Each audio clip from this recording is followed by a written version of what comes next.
Jam news by JK में। तो दोस्तों आज हम आप लोग के लिए लेकर के आए हैं सुभाष चंद्र बोस की जीवनी पर आधारित एक मोटिवेशनल वीडियो। आज हम सीखेंगे कि सुभाष चंद्र बोस के जीवन की एक ऐसी घटना से जिससे हमें अपने अंदर एक ऐसा उत्साह पैदा होगा, हमारे अंदर एक ऐसी आग पैदा होगी जिससे हम जो है अपने काम में और तेजी ला सकेंगे, यानी कि जिसकी भी तैयारी कर रहे हैं हम उसकी तैयारी और कर सकेंगे। तो चलिए दोस्तों आज हम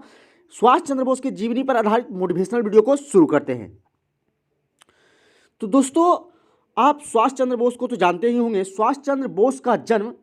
कटक उड़ीसा में 23 जनवरी 1897 में होती है और इनकी अगर मृत्यु की बात कर ले तो इनकी मृत्यु 18 अगस्त 1945 को किसी विमान दुर्घटना में हो जाती है। दोस्तों इनके पिता का नाम था जानकी नाथ बोस और सुभाष चंद्र बोस जब अपने ग्रेजुएशन की पढ़ाई कंप्लीट कर चुके थे, जब इनकी एज जो है लगभग 23 वर्ष की थी, उस समय इनके पिता एक दिन घर में इन्हें बोलते हैं कि पुत्र अब तुम्हें कुछ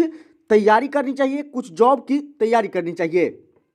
उस समय सुभाष चंद्र बोस जो हैं अपने मन में यह कतई नहीं ठान चुके थे कि हमें जॉब करके अंग्रेजों की गुलामी करनी है, लेकिन दोस्तों सुभाष चंद्र बोस के मन में एक ही संकल्प था। उन्होंने एक ही दृढ़ प्रतिज्ञा कर ली थी कि हमें जब भी करनी है तो अपनी देश की सेवा करनी है, ना कि हमें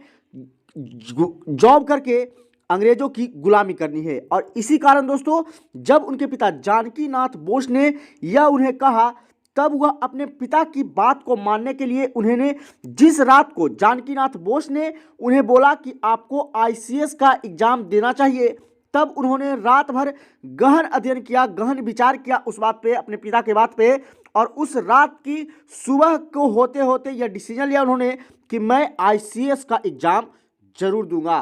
क्योंकि वह नहीं चाहते थे कि हमारे पिता के मन को ठेस पहुंचे। वह चाहते जरूर थे कि हम अपनी देश की सेवा करें, लेकिन वह यह भी दिखा देना चाहते थे कि हम इस आईसीएस के एग्जाम को पास करने में असमर्थ नहीं हैं। इस आईसीएस के एग्जाम को मैं पास अवश्य कर सकता हूं, ताकि दुनिया ये ना कहे, दुनिया वाले या फिर बगल वाले गांव वाले ये ना कहें कि हमारे पिता ने हमें पढ़ाया लिखाया और जब हमें एग्जाम देने के लिए कहा तो मैं उस एग्जाम से मुकर गया और मैं उस एग्जाम को क्वालिफाई नहीं कर सकता था। और हुआ वही दोस्तों, सुभाष चंद्र बोस ने अपने मन में ठान लिया कि मैं आईसीएस का एग्जाम जरूर दूंगा। और उन्होंने दोस्तों 1920 ईस्वी का वह दिन रहता है, 1920 ईस्वी में उन्होंने आईसीएस के एग्जाम को देने के लिए उन्होंने दोस्तों प्रिपेयर करना शुरू कर दिया और 1920 में उन्होंने आईसीएस का एग्जाम भी दिया। एक साल तैयारी करने के बाद उन्होंने आईसीएस एग्जाम को दिया और आईसीएस एग्जाम में न बल्कि उन्होंने पास ही किया, बल्कि उन्होंने आईसीएस एग्जाम में 4th रैंक हासिल की। दोस्तों सुभाष चंद्र बोस ने 4th रैंक हासिल करके यह साबित कर दिया कि दोस्तों अगर आपके अंदर किसी भी कार्य को करने के लिए दृढ़ प्रतिज्ञा हो तो आप उस एग्जाम को क्रैक ही नहीं बल्कि एक अच्छे रैंक भी उसमें आप हासिल कर सकते हैं। तो सुभाष चंद्र बोस ने अपने पिता की मान और मर्यादा को रखते हुए उन्होंने 1920 में आईसीएस की एग्जाम दिया, मात्र 23 वर्ष की आयु में, और उन्होंने आईसीएस के एग्जाम में 4th रैंक हासिल करके उन्होंने दिखाया। दोस्तों अब उनके जो पास था वो 2 रास्ते थे। एक तो था कि वह आईसीएस का जॉब करते, क्योंकि उस समय आईसीएस के जॉब को स्वर्ग का जॉब कहा जाता था, यानी कि स्वर्ग की दुनिया कहा जाता था। एक तरफ तो दोस्तों अगर देखा जाए तो एक तरफ ऐशो आराम की जिंदगी थी, चाहे वह अगर चाहते तो आईसीएस का एग्जाम वह क्वालिफाई कर चुके थे, वह इस नौकरी को ज्वाइन करके ऐशो आराम की जिंदगी आराम से जी सकते थे। लेकिन सुभाष चंद्र बोस की मन में जो आग जल रही थी, जो मन में भवक थी दोस्तों, वह पहले से थी। तो उन्होंने न ऐशो आराम की जिंदगी स्वीकार किया बल्कि उन्होंने कांटों पे चलना ही उन्होंने स्वीकार किया और उन्होंने दोस्तों आईसीएस के एग्जाम को क्वालिफाई करने के बावजूद भी उस नौकरी को उन्होंने लात मार दी, अपनी देश की, अपनी मातृभूमि की सेवा करने के लिए। और उन्होंने आईसीएस एग्जाम को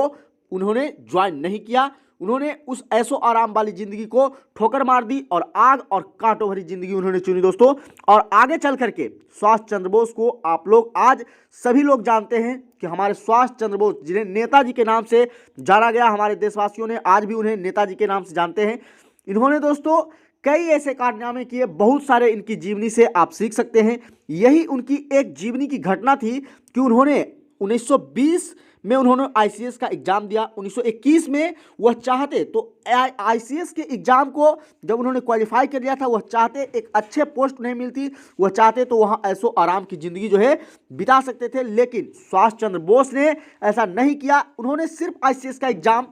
सिर्फ और सिर्फ अपने पिता की मान और मर्यादा रखने के लिए दिया था। उन्होंने फिर दोस्तों उनके मन में जो भड़क रही थी आग, उन्होंने अपनी देश की सेवा करने की ठानी और उन्होंने इस ऐशो आराम की ज़िंदगी आईसीएस की जॉब को उन्होंने ठोकर मार दी और फिर वह इस रास्ते पे उन्होंने कांटों भरे रास्ते पे उन्होंने चलना प्रारंभ कर दिया। तो दोस्तों सुभाष चंद्र बोस की जीवनी से हमें यह सीख मिलती है, इस जो परिघटना है या जो घटना है सुभाष चंद्र बोस की जीवन की, इससे यह हम लोगों को सीख मिलती है कि हम लोग अगर चाहें तो कुछ भी असंभव नहीं है। इस दुनिया में कुछ भी हम लोग कर सकते हैं। ऐसा नहीं है दोस्तों, जब सुभाष चंद्र बोस सिर्फ अपने पिता के कहने पे, उनके मान मर्यादा के रखने पे, उस समय सबसे टफ जॉब जो हुआ करती थी आईसीएस का एग्जाम, जो सबसे ज़्यादा टफ जॉब कहा जाता था उस समय, आईसीएस एग्जाम निकालना कोई बच्चों का खेल नहीं था। फिर भी सुभाष चंद्र बोस ने मात्र 1 साल की तैयारी में उन्होंने आईसीएस को क्रैक ही नहीं किया, बल्कि 4th रैंक हासिल करके उन्होंने दुनिया को यह साबित कर दिया कि मैं इस जॉब के काबिल हूं और इसके लिए सक्षम भी हूं, लेकिन मैं इस ऐशो आराम की ज़िंदगी को ठोकर मारता हूं और जो मेरे अंदर आग है, जो मेरे अंदर भड़क रही है आग, मैं उस आग के लिए अपने देश की सेवा के लिए तत्पर रहूंगा। तो दोस्तों हमें